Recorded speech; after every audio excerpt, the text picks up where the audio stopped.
Oke guys, welcome back, selamat datang lagi di channel Babe Aldo bersama gue Babe Aldo. Yang hari ini gue kayaknya bakal ditanya-tanyain tentang apa yang sedang gue lakuin berkaitan satu wilayah di Kalimantan Selatan. Sebetulnya sih bukan Kalimantan Selatan aja, itu ada beberapa wilayah di Kalteng juga. Nah, ini bintang tamu, tapi ini biasanya kan bintang tamu ditanya-tanya. Ini bintang tamunya kepo. Bintang tamunya mau nanya-nanya. Welcome, selamat datang Pak Segap Pak Alawi. Selamat datang, assalamualaikum warahmatullahi wabarakatuh. Waalaikumsalam. Welcome back to my channel. Babe Aldo jangan lupa ngopi. Iya, balik itu gue. Kan gue lagi jadi hostnya, ceritanya. Iya. Jadi ya maaf ya. Gue ambil dulu, boleh sambil ngerokok, Bapak Aldo? Saya barusan tadi mau nanya, stok rokok habis apa gimana? Enggak, kita baru pulang banget dari Jumatan. Soalnya kan di sini Jumatannya lebih lama jamnya kan daripada di tempat Antom. Begitu, baru pulang paling 5 menit. Apakah Anda tidak takut nanti kalau dibilang kalau ngerokok tidak cinta salaf? Ya takut sih enggak, cuman gini, ngikutin salaf kan nggak harus satu aja gitu kan, ada yang lain-lainnya gitu kan, ya kan? Kan nggak harus itu, ya gimana? Susah kalau urusan rokok. Kalau gue sih gini, mencintai itu nggak harus sama gitu. Ya. Ya, gua punya dalil itu. Ini, lu kan termasuk ustadz ya, ngajar kan lu? Punya pondok kan? Ngajar dong. Gue punya pesantren, gila ulama gue. Udah salah. Kagak. Gua punya dalil nih, masuk gak nih? Punya dalil. Di saat Sayyidina Nuaiman radhiyallahu an mencintai Rasulullah sallallahu alaihi wasallam. Apakah Sayyidina Nuaiman harus sama persis dengan Rasulullah? Oh, tidak mungkin bisa sama dengan Rasulullah. Ya sudah. Jadi gue mencintai salaf gue, walaupun gue nggak bisa seperti mereka gitu. Nah. Ya. Deal itu, kalau itu gue setuju. Karena tidak mungkin para sahabat Nabi, jangan lagi Nuaiman, para sahabat Nabi yang kita sepakati bahwa Sayyidina Abu Bakar adalah sahabat termulia, pun tidak akan sama dengan Rasulullah gitu kan. Apalagi yang lain. Kemudian kalau kita cerita Imam Ahmad bin Zain al-Habsyi misalnya, santri daripada Imam Abdullah bin Alawi bin Muhammad al-Haddad, nggak mungkin sama. Imam Abdullah bin Alawi bin Muhammad al-Haddad, siapa beliau? Siapa nggak kenal beliau, dan seterusnya. Ya. Seperti jadi kesimpulannya, gue bakar dulu rokok gue. Iya, setuju, deal. Oke, sekarang kita mulai diskusi tambah. Oke. Siap. Siap. Sebelumnya gue akan korek. Kita pakai gue lu aja ya, biar lebih enak. Tar, sebentar. 2 menit. 1 menit. Ya begini ya guys, hostnya ninggal guys. Oh begitu. Ya. Oh kan kita. Oh ya. Sebentar. Sebelumnya gue mau nanya sama lo nih, sebagai netizen yang kepo, gue nanya sama lo. Babe ini datang ke Kalimantan Selatan atau ke Kalimantan deh, menemukan kemudian melakukan hal-hal yang tersebut, itu pertama kali apa yang mendorong Babe buat datang ke Kalimantan Selatan? Apakah karena pengajian atau apa gitu? Oke, gua pertama masuk Kalimantan Selatan itu tahun 2002, man. 2002, 23 tahun yang 24 tahun yang lalu. Oke. Gua masih ngalamin pengajian Abah Guru Sekumpul. Nih, salah satu bukti yang bisa gua sampein di tahun itu kalau mau masuk Sekumpul dari Jalan Ahmad Yani, kalau dari arah Banjarmasin itu belok kanan lampu merah tuh, itu di ujung belokan itu ada Masjid Pancasila. Masjid Pancasila, ya. Nah, di sebelah Masjid Pancasila itu dulu ada rumahnya Habib Abu Bakar bin Hasan Al-Attas. Bituli Hayati yang sekarang di Depok, Azabidi. Oh, masya Allah, ya ya ya ya ya ya ya. Ya, itu di situ. Dan gue ngaji di Abah Guru Sekumpul dan ngaji di Habib Abu Bakar. Karena tiap pengajian gue duduk di rumah Habib Abu Bakar. Habib Abu Bakar bin Hasan Al-Attas, beliau tiap Jumat itu buka rumah, Mar. Setiap orang pulang Jumatan makan di rumah beliau. Ajib, subhanallah. Nah, dari pengajian situ, gue datang ke pengajian di Gambut. Almarhum Guru Bakri. Nah. Nah, Guru Bakri itu, ini kalau orang Banjar ada tahu, itu tiap mau maghrib, suaranya sampai hari ini masih disetel di masjid-masjid di daerah sana. Allahumma ya da'imal fadli alal bariyah, ya basital yadain bil atiyah. Itu ada. Sampai hari ini. Sampai hari ini. Jadi kita kalau di bulan puasa di sana, Mar, kalau udah dengar Guru Bakri sudah ada sholawat itu, Allahumma ya da'imal fadli, wah, udah parak maghrib, udah deket maghrib. Makanya makanya lu bisa paham bahasa Kalimantan ya. Dan ini gue ceritain dulu. Akhirnya gue ketemu di Sekumpul sama seorang ulama luar biasa dari Nagara tempatnya. Almarhum Muallim Samsuni. Masya Allah, tabarakallah. Allah yarhamuhumul abrar. Amin. Dan dari Muallim Samsuni, gue dengar ada pondok di Barabai, namanya Nurul Muhibbin, Tuan Guru Bakhit. Dia masih hidup sampai sekarang. Mudah-mudahan beliau umur panjang sehat afiat. Amin. Jadi sebenarnya gua di Kalimantan Selatan udah jadi kayak rumah kedua, Mar. Nah. Dan itu berlangsung sampai sekarang. Lu bolak-balik ke Solo. Sampai sekarang. Sampai sekarang. Artinya yang mendorong lu untuk peduli dengan Kalimantan selain karena memang itu Indonesia dan sama-sama Muslim, juga karena memang lu boleh jadi itu rumah kedua buat lu begitu, ya kan? Sampai hari ini, Mar, gua mau lu sebut kota dari mulai Banjarmasin sampai Tanjung Tabalong. Itu gua ada tempat yang gua bisa nginep di situ, makan di situ. Masya Allah. Ya. Lanjut deh. Kemudian awal muasalnya nih, lu kan pas terakhir datang atau mungkin beberapa waktu datang ke situ, lu ngelihat ada hal yang kurang tepat, gitu. Kemudian penyelidikan atau investigasi lu nyampe mana nih? Apa yang udah lu dapet dari investigasi awal dulu? Apa yang membuat lu kemudian mencurigai hal-hal yang tidak benar di situ?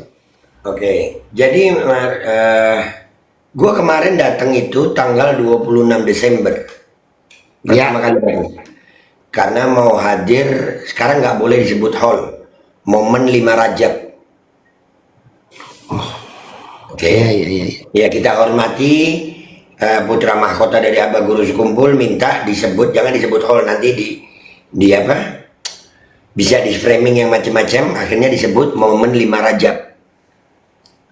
Oke, dan gue tiap tahun hadir memang. Dan gue setiap hadir, karena kita kan kalau Sayyidina Ali bilang kan, aku rela menjadi budak bagi orang yang mengajariku 1 huruf. Nah, jadi gue merasa, oh iya di momen 5 Rajab ini gue juga harus jadi budak gitu. Nah, gue setiap momen 5 Rajab itu, Mar, gue baru 2025 itu 2 kali haul, Mar. 2 kali momen 5 Rajab dalam 2025. Awal di bulan Januari, terakhir di bulan Desember 2025 kemarin. Ya. Nah, yang di Januari gue nggak bisa hadir karena gue masih di Madinah kan. Ajib. Ya. Gue masih di Madinah. Jadi kali ini gue memang niat datang tuh. Gue bawa keluarga, Mar. Gue bawa keluarga. Nah, itu gue selalu di posko Muhibbin A. Di situ kita masak nasi samin, sembelih sapi, lalu kita bagikan sama jamaah hall. Nah, disitulah mulai awalnya, Mar. Selesai hall, itu berita banjir banyak. termasuk tempat tinggal gue di Banjar. Waalaikumsalam Beb Soleh. Alafu Beb, kita lagi podcast ya Beb. Nah, jadi di situ mulai akhirnya lah lu tahu gue gitu. Data-data yang mestinya memang data itu bukan sesuatu yang rahasia kok. Hanya saja memang orang nggak mau nyari itu. Ya. Ya, akhirnya gue carilah. Gue udah dapat pemetaannya, bagaimana lubang tambang. Kan gue juga sebelum ke Banjar itu, gue sempat datengin kantor Bahlil kan. Masalah tambang ilegal. Ya. Gue sempat datengin kantor Bahlil. Jadi gue belajar tentang geologi tambang, geografis tambang, dampaknya bagaimana, tambang itu yang benernya harusnya gimana, syarat-syaratnya apa. Dan ternyata sungguh mengagetkan. Ternyata pemain-pemain tambang di Banjarmasin ini luar biasa, besar. Sangat besar. Yang membuat gua jadi lebih bersemangat itu justru gubernurnya sendiri. Ya. Karena ada beberapa pernyataan dia yang membuat gue, loh, ini gubernur model apa begini? Iya, dia bilang banjir bukan disebabkan tambang, bukan kerusakan hutan, ini cuaca es krim katanya. Serius, ada videonya kok. Ada videonya. Iya, gue ngakak tuh, dengerin gue ngakak tuh. Kelihatan bodohnya tuh. Nah, cuaca ekstrim mungkin maksudnya, tapi dia kan gubernur lah. Iya. Akhirnya makinlah kita bersemangat kan. Kita mencari tahu apa saja. Dan cukup mengejutkan sampai hari ini. Gue melihat memang kolaborasi antara pengusaha dan pejabat ini luar biasa. Pengusaha tambang. Iya, minta maaf gue. Bencana akibat tambang itu jangan dikira cuma banjir. Enggak, Apalagi? Bu, gue pernah bilang kepadatan tanah sekarang itu, yang sekarang kita rasakan ini, kepadatan tanah itu hasil proses ratusan tahun. Ya. Tanah itu kan ada lapisan atas, lapisan ini, lapis. Itu padat, sehingga kita bisa di atasnya. Kalau diambil ini, kalau diambil, perut diambil, berarti itu kan ada kepadatan yang hilang. Ya, kosong. Ada yang kosong. Maka alam akan punya cara untuk memadatkan kembali.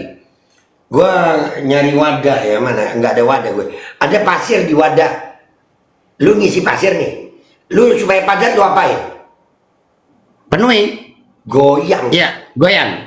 Ya. Dan itu sudah terjadi di Balangan. Di Balangan sudah ada gempa.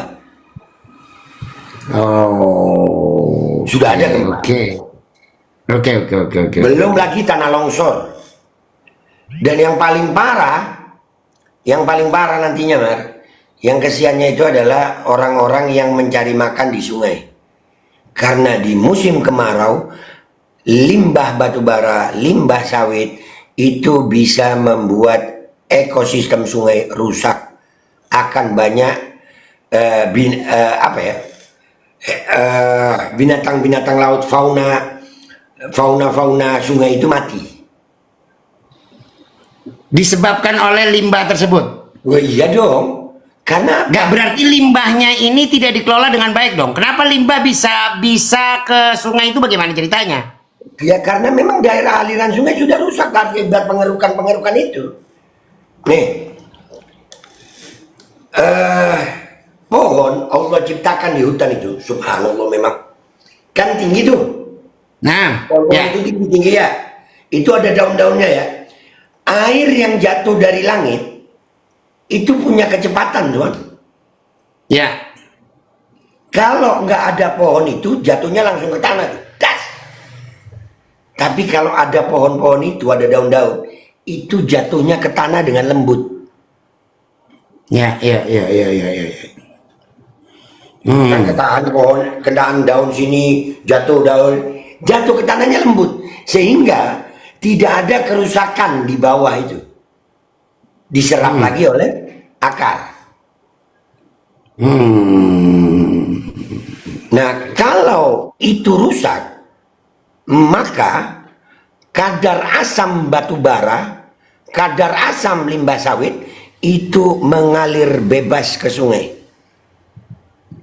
Yang mana keadaan sungainya parah karena sudah terjadi pendangkalan, sedimentasi. Di daerah yang nggak ada tambang aja, nggak ada tambang, itu sedimentasi sungai itu tiap tahun terjadi. Kebayang nggak? Jadi lu kebayang nggak habis hujan nih ya, banjir, kan bawa materi itu, materi tanah, pasir, apapun materi dibawa. Ya.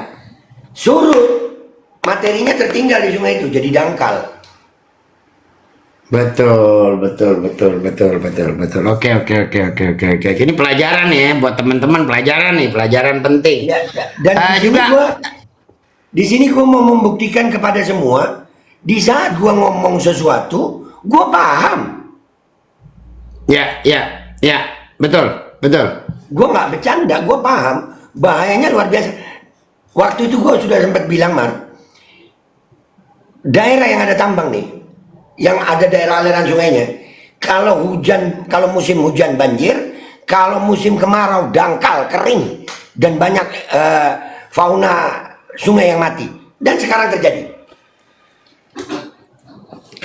Oke, itu Ya. dampak yang dihasilkan oleh mereka para penjahat ini. Ya. Babe, yang dilihat di sana, yang Babe lihat di sana, ada berapa banyak dan berapa luas daripada tambang dan itu yang Babe lihat? Pandangan Babe berapa banyak? Perkiraan gue, Mar, 20 sampai 25% tanah di Kalimantan Selatan udah jadi tambang, sudah ada iupnya. Wow.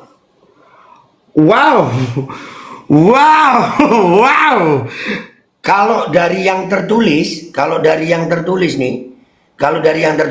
itu, kalau hitungan apa nih namanya? Hitungan orang-orang yang nyenengin orang. Ya. 4 sampai 10%. Aslinya lebih. Dan itu dapat izin. Ada yang sudah dapat izin, ada yang ilegal. Wow. Saya tanya sama Babe tahu nggak bagaimana proses perizinan untuk tambang itu? Ribet. Serius. Ribet. Lebih ribet daripada bikin SIM. Tapi dilihat ternyata pada kenyataannya terlihat seperti sangat mudah. Karena itu tadi ada konflik kepentingan. Ternyata gubernur dan wakil gubernurnya juga pemain tambang. Dan ada isu hampir semua pemimpin tingkat 2 daerah sana itu adalah jagoan-jagoan pengusaha tambang.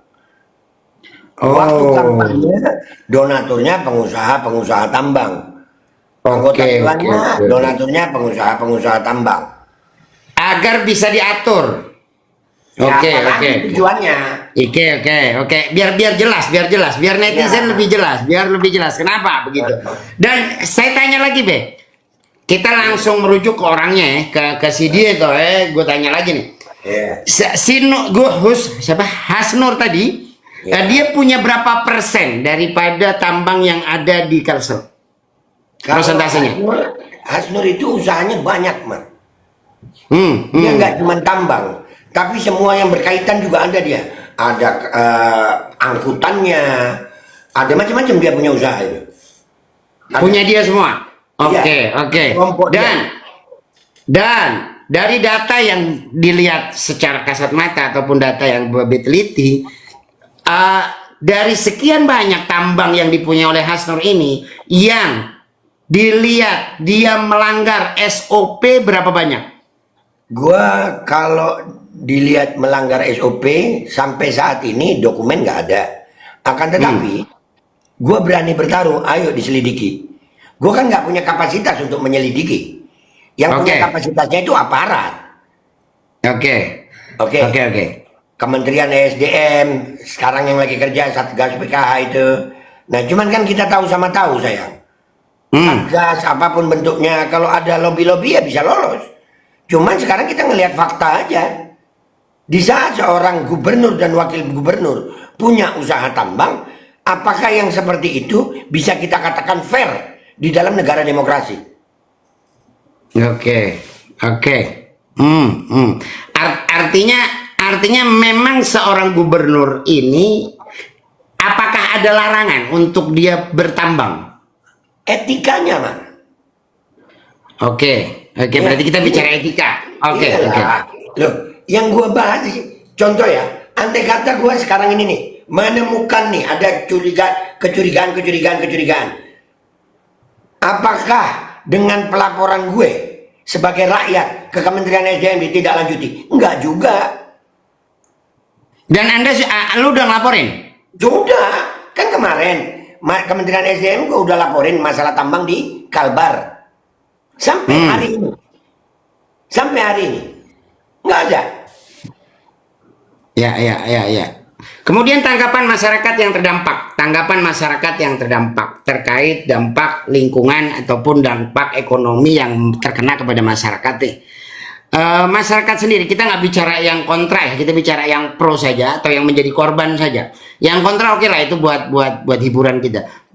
Yang pro saja. Masyarakat yang Babe sudah dapetin orangnya, ketemu beberapa, pasti banyak dong gitu. Apa yang mereka titipkan ke Babe untuk pejabat-pejabat bejat ini? Intinya mereka berharap gue bersuara terus karena mereka memang terdampak, Mar. Ada beberapa daerah bahkan parah, Mar. Belum banjir, tapi debunya udah luar biasa. Oke. Debu itu bisa setebal 1 mili sampai 2 mili. Debu yang dilalui oleh jalan hauling.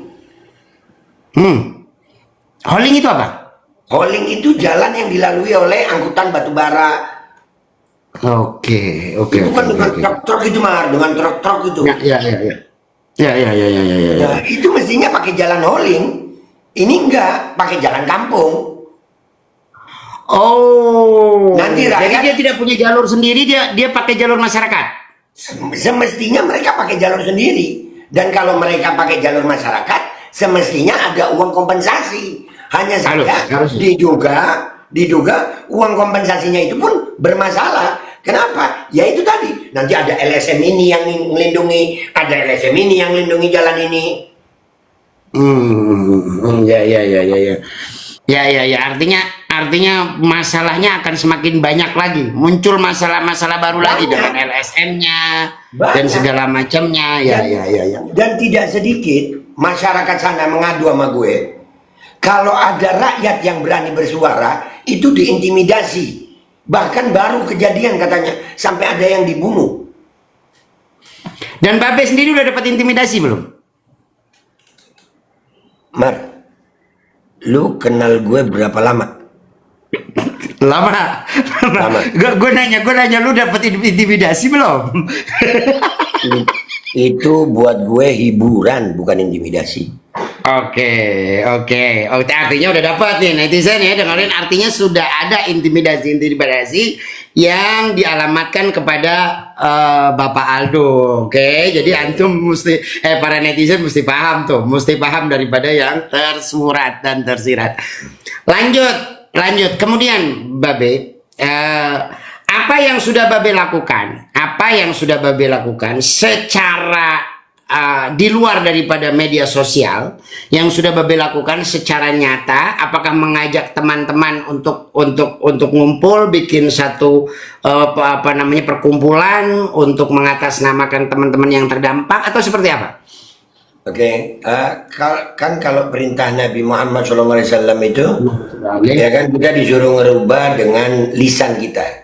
Nah, sampai saat ini gue yaitu akan tetapi kedepannya sepertinya akan ada pergerakan karena Akhirnya masyarakat juga melihat, oh ya bisa, kita harus bergerak, nggak boleh enggak, Harus. harus bergerak. Karena ketika hanya di media sosial seperti yang kita lakukan sekarang dan teman-teman lakukan hari ini, ketika tingkat viralnya belum luar biasa, itu ya tahu sendiri kan, di negeri yang tercinta ini no viral no justice itu sudah real. Bahkan kadang-kadang yang viral juga tetap aja no justice gitu kan, dengan berbagai macam permintaan maaf baik dari aparat ataupun pejabat yang melakukan hal-hal yang tidak masuk akal, bahkan yang zolim, bahkan yang jahat. Itu kayaknya cukup minta maaf. Mungkin kayaknya di bulan Syawal tadi khusus Kalimantan Selatan nggak boleh lagi kali maaf-maafan ya, karena mereka belum selesai dengan masalahnya. Gue jujur aja, Mas. Gue jujur aja. Gara-gara gue ngelihat keadaan Kalimantan Selatan, sampai-sampai permasalahan nasional pun gue tinggalin karena gue fokus di Kalimantan Selatan. Ya. Ya. Artinya parah betul, sangat parah. Dan ada pertanyaan gue lagi nih yang menggelitik. Belakangan Babe juga bersuara terkait saudara-saudara kita dari kalangan ulama, Babe, ataupun dari kalangan habaib. Bagaimana Babe bisa kemudian menyadari ataupun berprasangka kalau para ulama-ulama itu mendukung kepada apa yang dilakukan oleh itu? Saya perbaiki ya, saya tidak berprasangka, itu fakta. Oh, bukan dugaan ya, bukan. Karena inna ba'da dhanni itsmun. Yang timbul dari prasangka itu jelek. Enggak, ini enggak prasangka. Di saat gue sedang nge-up ini berita, ada oknum Habib yang hubungin gue. Oh, Habib. Oh, wow.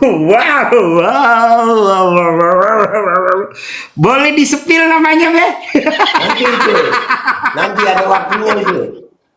Oke, belum waktunya disepil ya.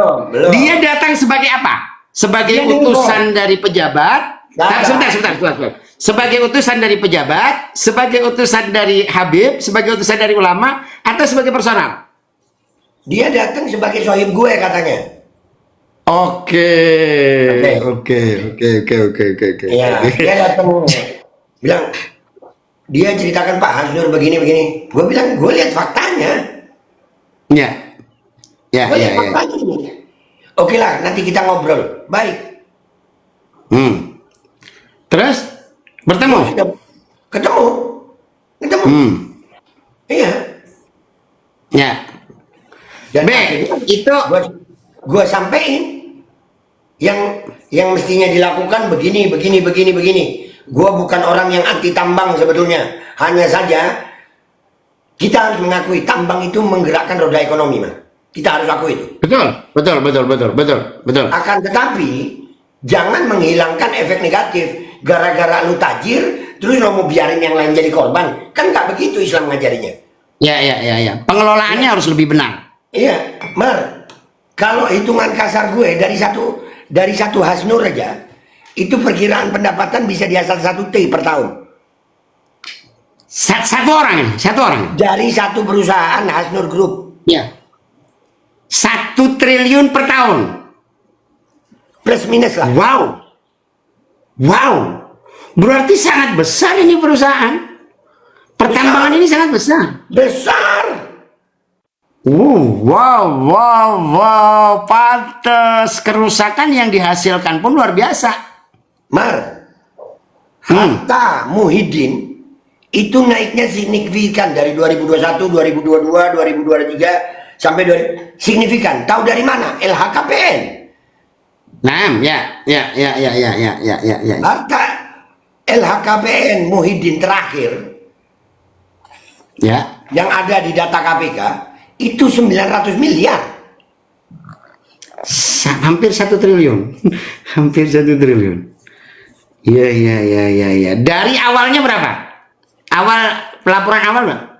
Ada dari tahun 2000 berapa itu ya? 200 Nanti ada turun terus naiknya itu signifikan.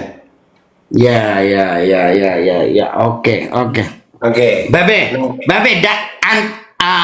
lu kan ngomong kalau itu bukanlah dugaan, bukanlah prasangka. Nah, Oke dong, berarti lu mesti kasih bukti kalau itu bukan dugaan dan bukan prasangka. si oknumnya sendiri ngomong sama gue.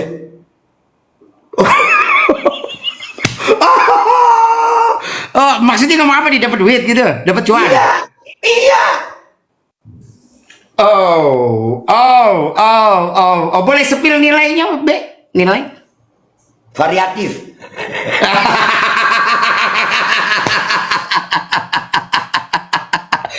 Babe itu di dalam salah satu videonya, lo itu memperlihatkan foto ada yang jelas, ada yang blur. Oke. Pertama, kenapa ada yang jelas, ada yang blur? Oke, gue jawab ya. Gue menerima, gue orangnya open minded, Mar. Oke. Artinya kalau ada alasan yang tepat, masuk akal, gue terima itu. Ya. Ya, ada yang mengatakan begini. Iya, ulama dan habaib itu masuk di situ untuk mengatur pejabatnya. Oke. Bagus. Itu. Bagus dong ya. Bagus. Iya. Iya. Desk jobnya tepat. Iya. Tapi kalau gua lihat, ternyata buktinya bukan pejabatnya ikut ulama habaib, tapi ulama habaib ikut kepengaruh sama pejabatnya, ya gua bongkar. Oke. Gini, Oke. Oke ya, gua perjelas lagi ya. Kalau pejabat ikut ulama, gua suka. Harus.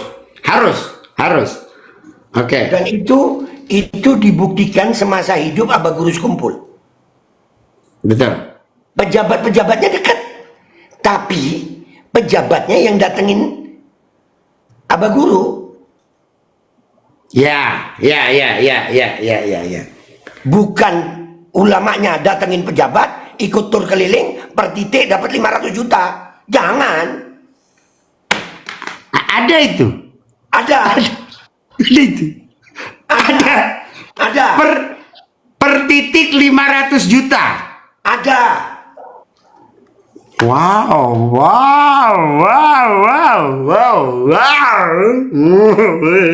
Kalau 10 titik 5 miliar, boleh lah itu. Dan itu di blur gak fotonya itu? Intinya gini, Mas. Nah, itu kenapa gua blur? Gua masih mau nunjukin sama ulama-ulama itu, gua masih pakai akhlak kok. Jangan dikira gua mau musuhin ulama, enggak. Yang gua minta dari kalian para ulama, nasihati itu pejabat. Gua nggak minta jatah lu kok. Enggak. Gua nggak ceramah-ceramah kayak lu, nggak konser-konser kayak lu, enggak. Ya. Gua dari dulu. Bagaimana kalau itu bayaran profesional misalnya, JB? Memang bayaran profesionalnya segitu gitu? Iya, sudah. Tapi intinya kan terima. Gini. Di saat jubah-jubah kesolehan menutupi kerusakan-kerusakan alam, gue sebagai umat Islam juga berhak untuk kecewa dong. Ya, dan tidak harus menjadi umat Islam untuk kecewa sebagai tentang kerusakan alam itu kan? Nah itu, apalagi gue umat Islam. Iya, betul. Tidak harus menjadi muslimin untuk peduli lingkungan.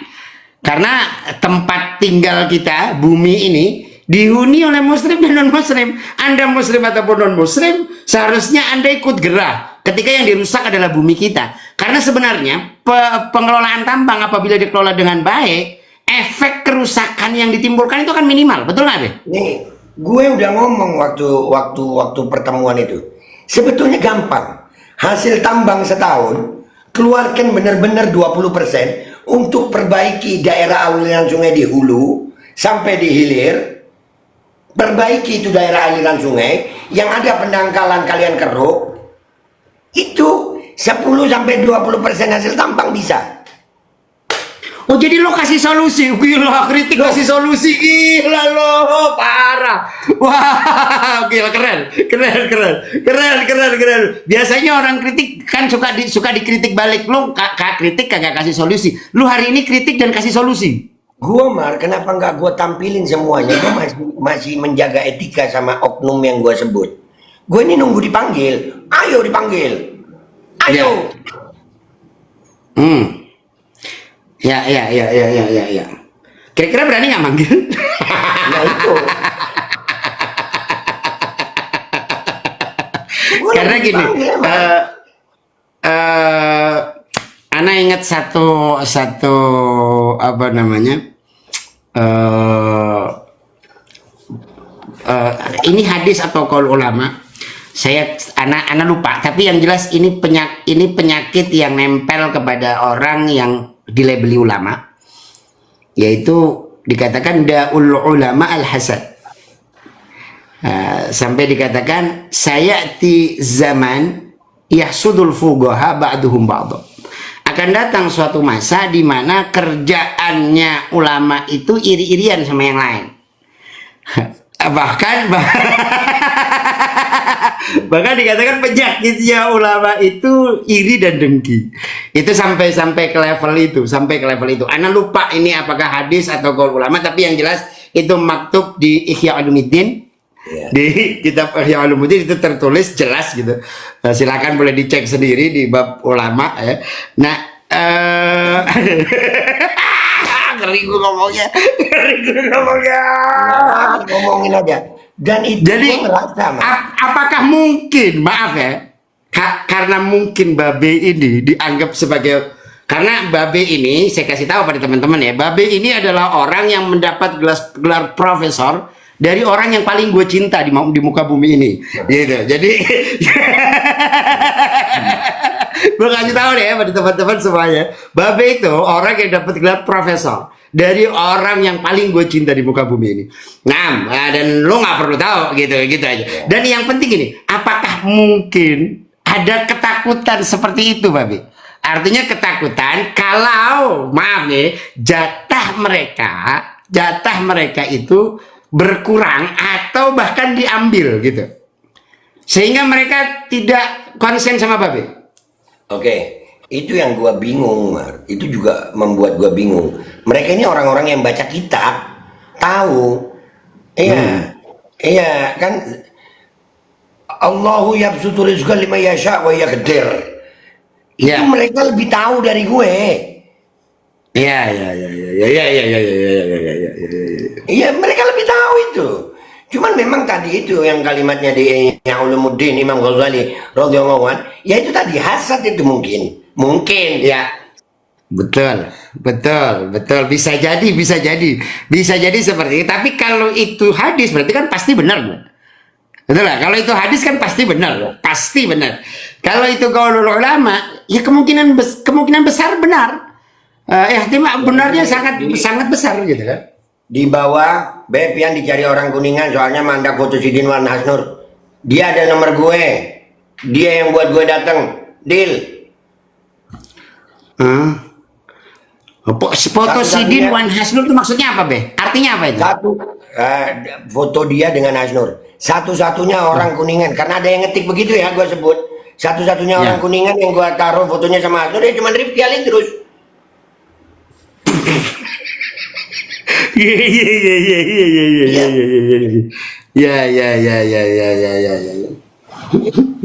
Carilah, ini gue, nomor gue ada. Ya. Gue dulu termasuk orang yang pasang badan kok sama dia waktu dia kena fitnah. Betul. Jadi kalaupun hari ini Babe ingin membicarakan tentang dia, berarti kan bukan karena faktor apapun.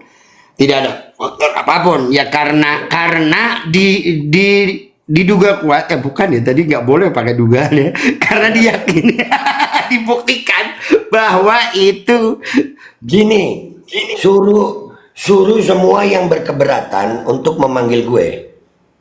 Ayo. Oke. Gue bukan orang yang habis ngomong terus kabur, Mar. Enggak. Ya.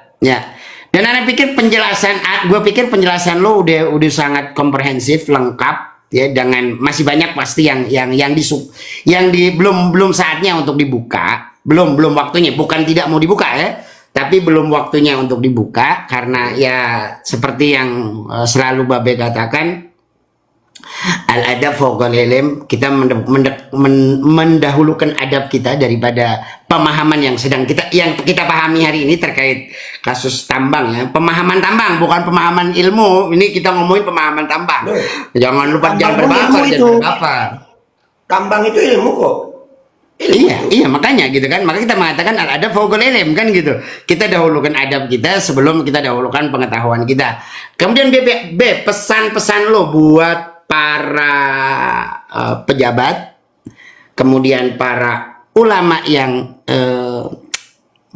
mengikuti pejabat, juga buat para masyarakat, apa yang harus sebaiknya dilakukan di kericuan ini? Simple.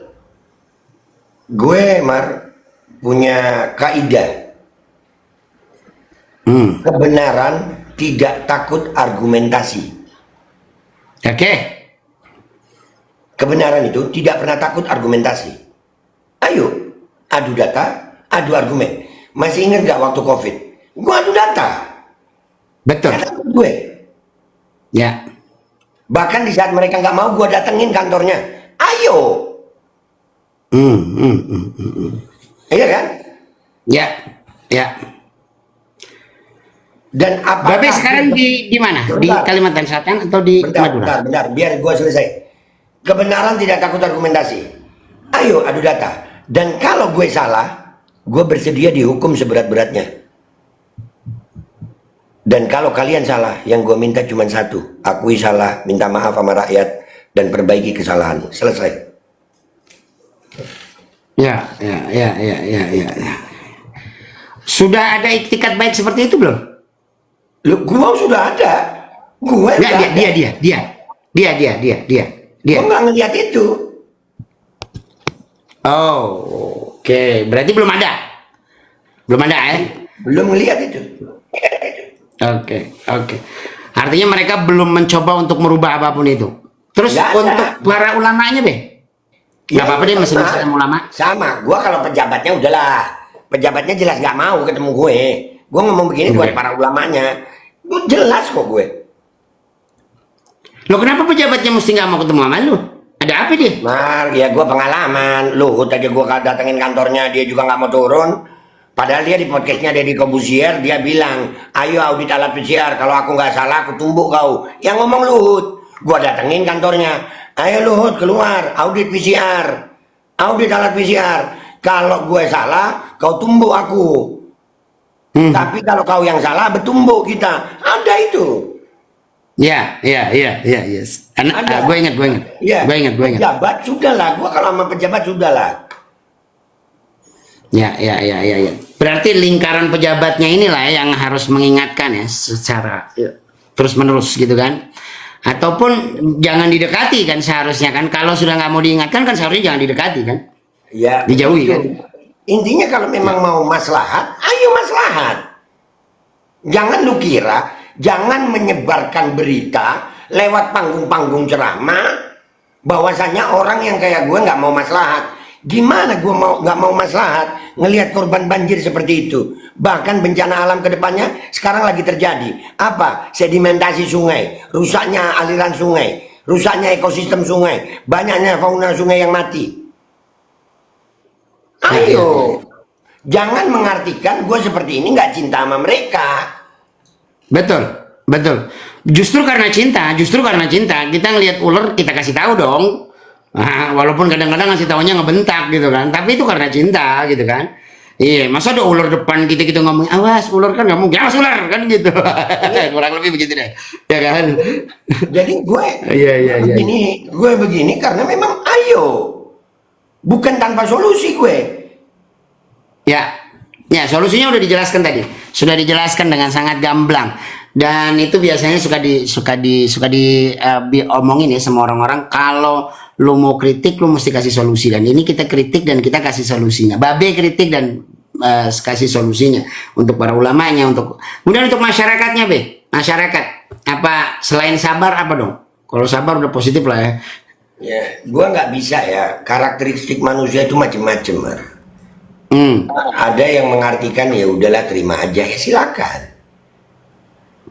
Ada yang begitu, ada yang menjilat. Ya, ya, ya. Ada yang menjilat, ada yang kayak gue.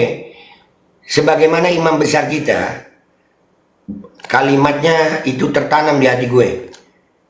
Mudah-mudahan beliau umur panjang, sehat, afiat ya. Amin. Amin, amin. Tugas kita berjuang, kita nggak diminta untuk menang. Betul. Betul, betul, betul, betul.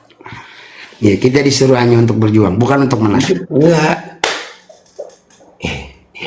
Ya. Jadi gue akan terus bersuara. Dan kalau dibilang gue nggak mau maslahat, bukan gue yang nggak mau maslahat. Yang undang gue ke Jakarta kemarin yang nggak mau maslahat.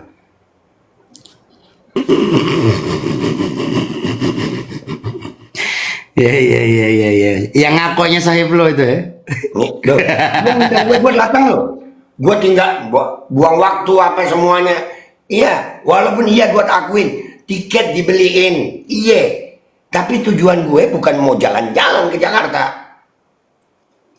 Ya, ya, kita punya hal-hal lain yang harus diurusin kan, sehingga kita tinggalkan karena ngakunya sohib kita, gitu kan.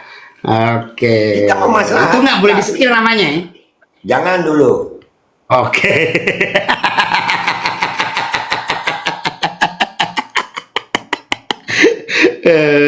Gak apa-apa. Iya, iya, iya, iya. Oke. Mudah-mudahan perjuangan Babe dan teman-teman semuanya di Kalimantan Selatan Allah ridhoi. Kemudian dimenangkan oleh Allah Subhanahu wa taala, dan untuk para pejabat yang beralih profesi menjadi para penjahat, segeralah bertaubat. Simple mar. Gini. Almarhum Abah, mudah-mudahan Abah di tempat baik ya Allah. Amin, amin, ya Allah, amin. Kata Abah gue begini. Nah, laki-laki itu bukan yang tidak pernah salah. Ya. Laki-laki itu kalau salah, nak, akui salah, terima hukuman, perbaiki salahnya. Selesai. Keren,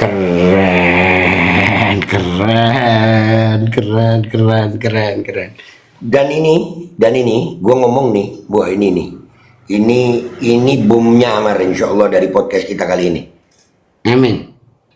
Buat para ulama dan habaib yang tersinggung sama gue. Adu argumentasi kita. Kalau gue salah, gue akan rela dihukum. Minta maaf sama kalian dan memperbaiki semuanya. Rela dihukum seberat-beratnya, apapun hukumannya. Kalau gue salah. Kalau kalian salah, enggak, gue nggak minta kalian dihukum. Gue cuma minta kalian akui salah, minta maaf sama rakyat, perbaiki salahnya. Selesai, tanpa hukuman. Wow, tanpa hukuman, nggak usah dihukum. Oke. B, terakhir. Kira-kira ada berapa banyak oknum, bukan oknum ya?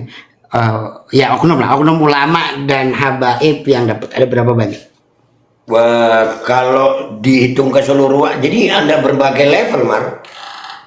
Ada level kelurahan, kecamatan, kabupaten, provinsi, nasional. Loh, ada Mar, ada yang sengaja kalau ada acara diundang nggak baik, diundang, datang semua, dikumpulkan satu tempat, disuruh doa, dikasih makan, terus diamplopi. Ada. Oh.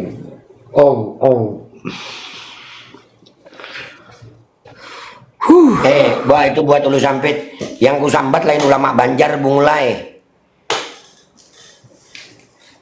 Waalaikumsalam warahmatullahi wabarakatuh.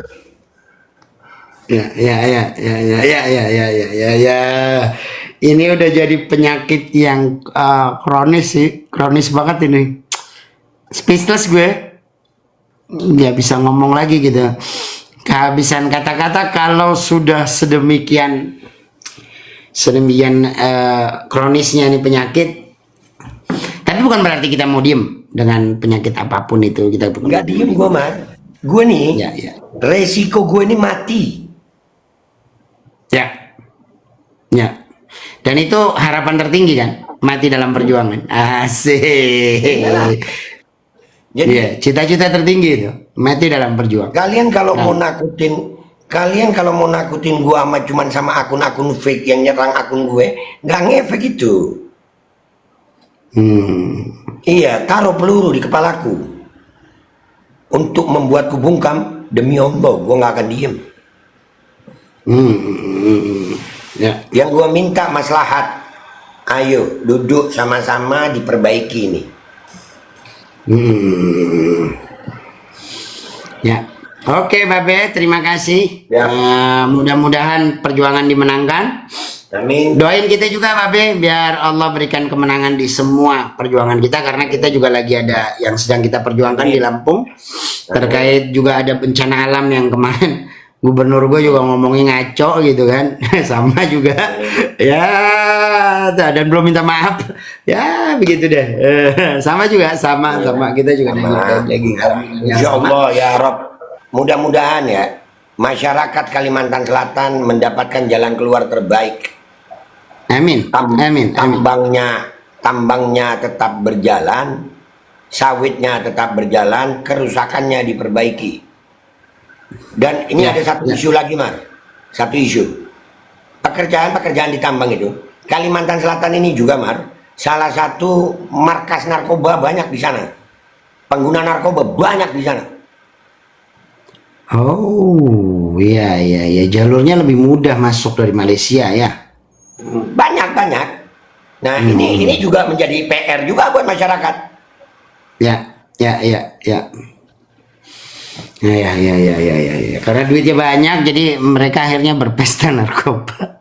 Astagfirullahaladzim. Kan kadang kerja tuh sampai tengah, kan kalau di tambang itu nggak tahu gue sekarang masih 3 shift apa enggak tuh. 8 jam gitu. Ya. Iya. Memang gak ada berhentinya dia orang. Nggak ada, lu kira? Wow. Habis tanah kalau begitu, dikeruk mulu sampai. Ya, ini fakta gitu. Gue cuma nyeritain fakta. Dan yang gue tuntut gue nggak nuntut apa-apa, gue nyampein fakta. Waalaikumsalam. Ya, sebetulnya ada itu makalahnya siapa itu, Mar? Apa itu? Di saat orang pintar menerima kritik, itu dia berpikir. Tapi kalau orang bodoh menerima kritik itu marah. Gak tau gue gak makalahnya siapa itu.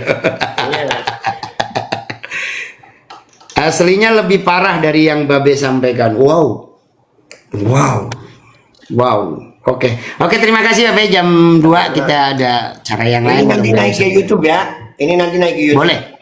Boleh Babe, boleh. Terima kasih. Ya. Terima kasih, jazakumullah. Terima kasih semuanya. Mudah-mudahan kita bertemu di lain waktu, di lain kesempatan. Tadi sangat sepanjang sampai level ini tadi sangat komprehensif. Mudah-mudahan bisa jadi pelajaran buat semuanya. Terima kasih Babe. Assalamualaikum warahmatullahi wabarakatuh. Waalaikumsalam warahmatullahi wabarakatuh.